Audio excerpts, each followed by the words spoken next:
कई बार अधूरी चीजें पूरी जिंदगी की कहानी कह जाती है। यह कहानी है एक अधूरी पेंटिंग की और उस राज की जिसे एक बच्चे का दिल हमेशा के लिए बदल दिया। शहर के एक शांत कोने में एक बूढ़ा चित्रकार रहता था। उसका नाम था अनिरुद्धा।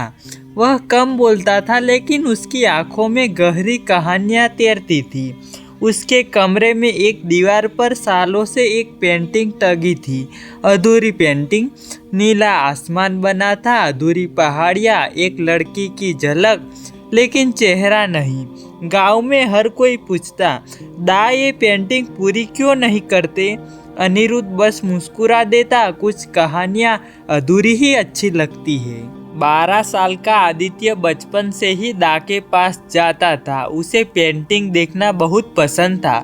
दा उसे रंग मिलाना सिखाते, कैनवास पर स्ट्रोक दिखाते, पर आदित्य की नज़र हमेशा उसी अधूरी पेंटिंग पर रहती। वह अक्सर पूछता, दा ये लड़की कौन है? दा बस चुप हो जाते, उनकी आंखें भर जाती थी। एक दिन तेज हवा चली, खिड़की खुल गई और अधूरी पेंटिंग नीचे गिर पड़ी। फ्रेम टूट गया। कोने में एक छोटा सा लिफाफा देखा गया जो पेंटिंग के पीछे छुपा था। आदित्य ने उठाया, उस पर लिखा था, मेरी आखिरी याद।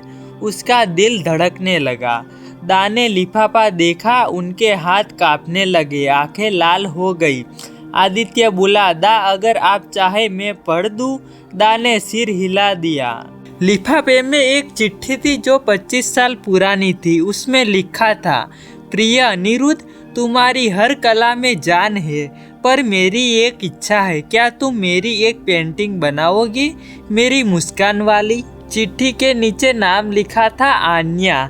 आदित्य ने पूछा, दा कौन थी आन्या? दा गहरी सांस लेकर बोले, मेरी पत्नी। आदित्य के होठ कांप गए। आन्या मेरी पहली और आखिरी मोहब्बत थी। मैं उसे खुश रखने के लिए हर दिन एक पेंटिंग बनाता था।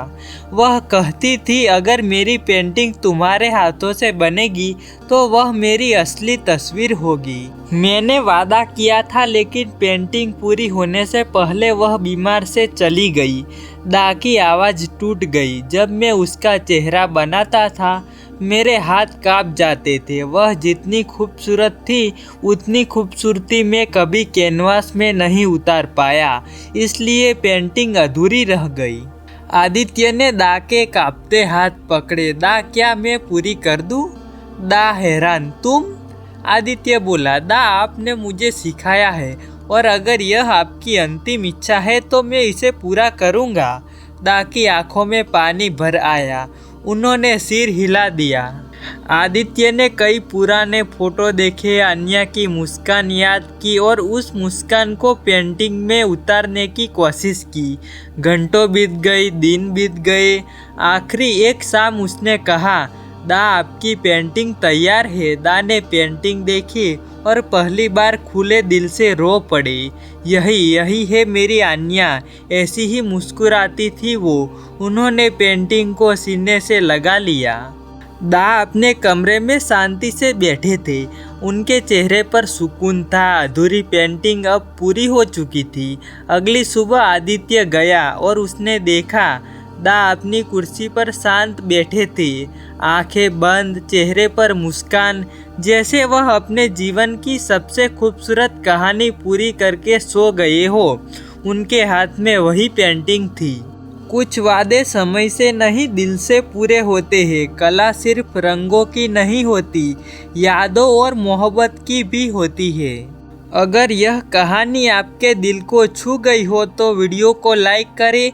कमेंट में बताइए कि आपको कौन सा हिस्सा सबसे अच्छा लगा और ऐसी ही दिल को छू लेने वाली कहानियाँ के लिए BR स्टोरी चैनल को सब्सक्राइब करें।